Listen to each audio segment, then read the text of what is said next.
Next, the figures which show foreign doctors working in this region are still not being tested to see if they're up to the job. After a German GP killed a patient in Cambridgeshire, health trusts were urged to test doctors for language skills and competence. But an investigation by a medical journal shows that's still not being done.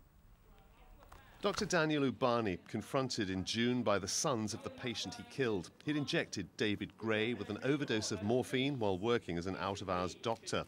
When the Cambridgeshire coroner ruled it was an unlawful killing, the General Medical Council urged primary care trusts to test all foreign EU doctors for their language and clinical competence.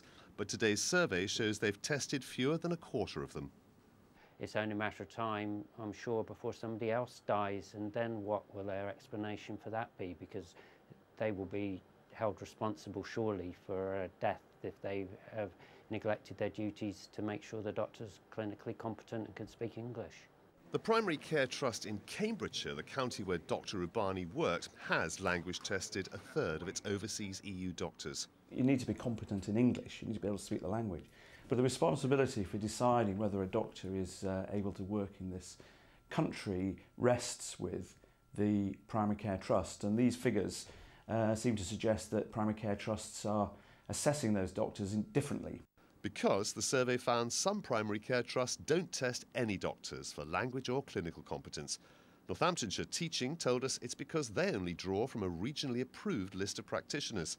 In North East Essex, the trust says it relies on outside bodies to do the tests, and it conducts face-to-face interviews with all non-UK practitioners it takes on. What worries the people who conducted the survey is the majority of trusts who provided no figures at all. 70 simply had no record of how many EU doctors they had on their list and whether they had been assessed for their language skills or their clinical competence.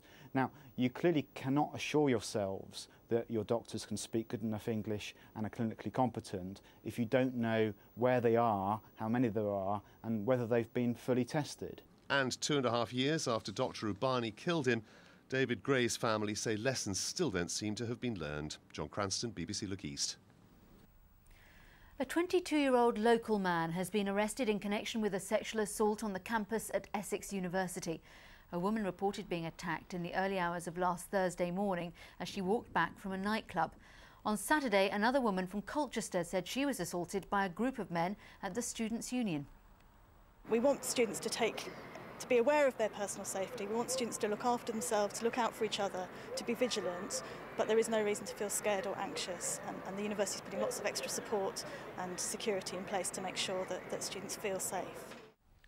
Just days before the government's defence spending review, the remaining soldiers from 16 Air Assault Brigade based in Colchester will be leaving for Afghanistan tonight. And in a change of tactics, they're being told to use courageous restraint rather than engaging immediately. Once you get your baggage done, it's been weighed, get it onto the back of the Plantech. A final briefing for 2 Para before they head out. Ian Spink was last in Afghanistan 2 years ago. Now he's having to adapt to a new tactic. They call it courageous restraint. Find out more about your enemy than simply kill him. If you saw somebody digging in an IED, you were allowed to fire upon them because they were bringing direct threat upon human life. But, you know, we're sort of thinking in the bigger picture this time, more link analysis, follow him to where he's going. I mean, he's just, he's an insignificant body. He's been paid to go and dig that IED and follow him to the factory, and, it opens a network of people. The 100 soldiers from 2 Para are among the last to leave the region. Around 3,000 members of Colchester-based 16 Air Assault Brigade are already on the front line. They're due to return next spring. This is 2 Para's second tour of Helmand. In 2008, they lost 9 men. Few regiments know the war zone better than the Paras. To be honest, they're professionally challenged by it, they're looking forward to it. We've been training hard for the last couple of years, so now actually they're just desperate to get out there and get on with the job. Well, by the time these Paras are heading to the front line next week, the Defence Secretary will get to his feet and announce his spending review. And playing such a crucial role in Afghanistan, this garrison hopes and expects not to be in the front line of spending cuts. Alex Dunlop, BBC Look East, Colchester. Police have named the man who died after a go-karting accident in Essex. Derek McKechnie was a heating engineer who lived near Brentwood. He died on Monday after crashing at Indikart racing in Colchester. It's thought he may have been taken ill before the accident. Stansted Airport could be up for sale again, along with other airports owned by BAA. It follows a decision in the Court of Appeal today. The Competition Commission believes that BAA owns too many UK airports. The company successfully appealed against their decision, but today the court restored the original ruling. BAA says it may now appeal to the Supreme Court. Work to rebuild the crumbling harbour in Southwold will start next year. A grant from the EU means the £4 million project can now go ahead. For 5 years it's been fenced off, a dock wall and quayside which once thrived with activity collapsing bit by bit into the water. Earlier this year there was a furious reaction when Waveney District Council proposed demolishing most of it. But now a £1.2 million grant from the European Fisheries Fund means it will be saved. Harbour users say its importance can't be understated. It secures the future of Southwold Harbour for a long period into the future.